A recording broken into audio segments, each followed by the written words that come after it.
Chapter 28. Cast into the Den of Lions. Under the reign of Darius, Daniel was exalted to a position of great honor, because the king saw in him an excellent spirit. But when the leading men of the kingdom saw Daniel thus favored, they became jealous of him, and soon envied and hated him. His course of unbending integrity was in marked contrast to their own lives. The more upright and righteous he was, the more they hated him. Long they sought to find something whereby he might be condemned. It angered them to think that they could lay nothing to his charge. But he was prime minister of the kingdom, and they knew they would have to prove a charge they brought against him. Daniel's position was not an enviable one. He stood at the head of a dishonest, prevaricating, godless cabinet, whose members watched him with keen, jealous eyes to find some flaw in his conduct.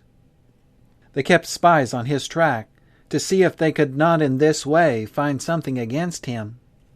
Satan suggested to these men a plan whereby they might get rid of Daniel. Use his religion as a means of condemning him, the enemy said. Daniel was a man of prayer. 3 times a day he knelt before the Lord, and Satan told his enemies that his destruction must be compassed on this ground. A large number of the princes and nobles were in the secret, but the king was kept in ignorance of their purpose. They went to him and asked him, in honor of his kingly dignity, to pass a decree commanding that for 30 days no one in the kingdom should ask anything of any god save Darius.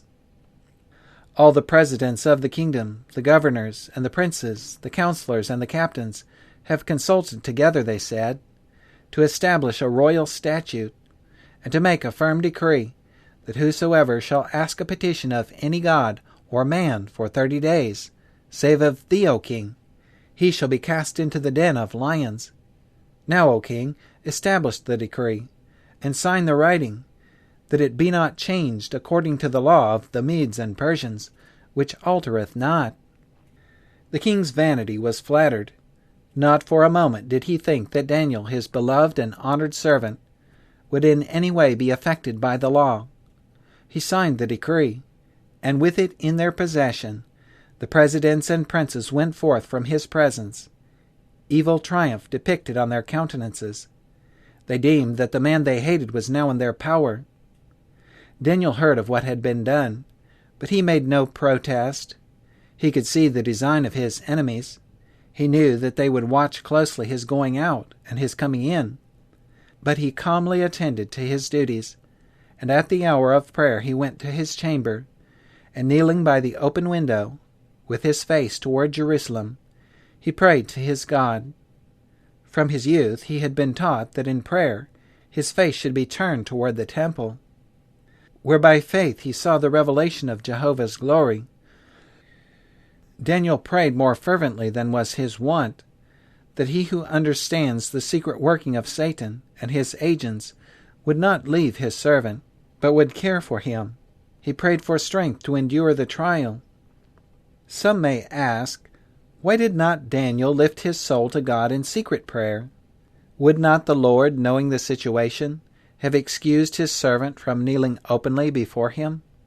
Or why did he not kneel before God in some secret place where his enemies could not see him? Daniel knew that the God of Israel must be honored before the Babylonian nation. He knew that neither kings nor nobles had any right to come between him and his duty to God. He must bravely maintain his religious principles before all men, for he was God's witness. Therefore he prayed as was his wont, as if no decree had been made. Then these men assembled and found Daniel praying and making supplication before his God. Eagerly they hastened to Darius, concealing their cruel joy under a cloak of regret that they were obliged to inform against Daniel. But they declared that by Daniel's act the king's position as sovereign of the land was endangered, and his authority despised. That Daniel, which is of the children of the captivity of Judah, regardeth not thee, O king, nor the decree that thou hast signed, but maketh his petition 3 times a day. Then the king, when he heard these words, was sore displeased with himself. Too late he understood the snare that had been laid for the destruction of his favorite servant. Sorely troubled, he tried in every way to rescue Daniel. Till the going down of the sun he labored to deliver him.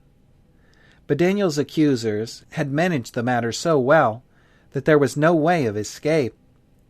"Know, O king," they said, "that the law of the Medes and Persians is, that no decree nor statute which the king established may be changed."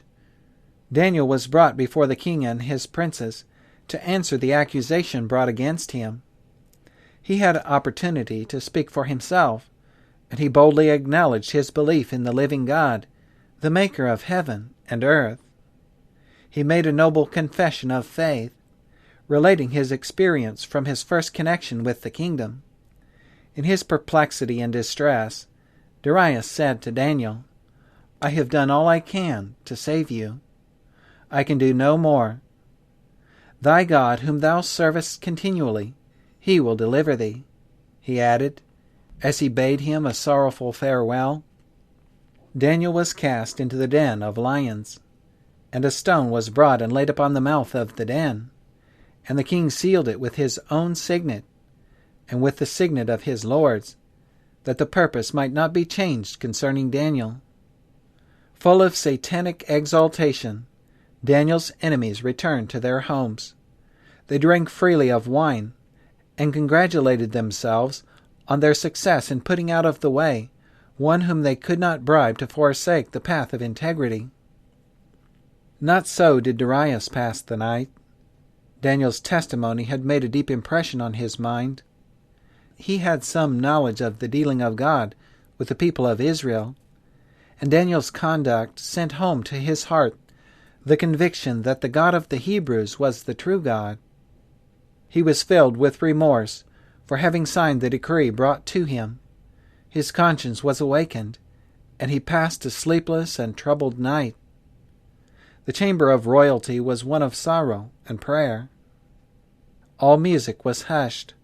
All amusements were laid aside. No comforters were admitted. During that sleepless night the king thought as he had never thought before. Early the next morning, hoping and yet despairing, condemning himself and praying to him whom he began to recognize as the true God, Darius went to the lion's den and cried aloud, "O Daniel, servant of the living God, is thy God whom thou servest continually able to deliver thee from the lions?" With intense anxiety he waited for an answer. An unspeakable thankfulness filled his heart as a voice came up from below. "O King, live forever. My God hath sent his angel, and hath shut the lions' mouths, that they have not hurt me. Forasmuch as before him innocency was found in me, and also before thee, O King, have I done no hurt." Then was the king exceeding glad for him, and commanded that they should take Daniel up out of the den. So Daniel was taken up out of the den, and no manner of hurt was found upon him, because he believed in his God.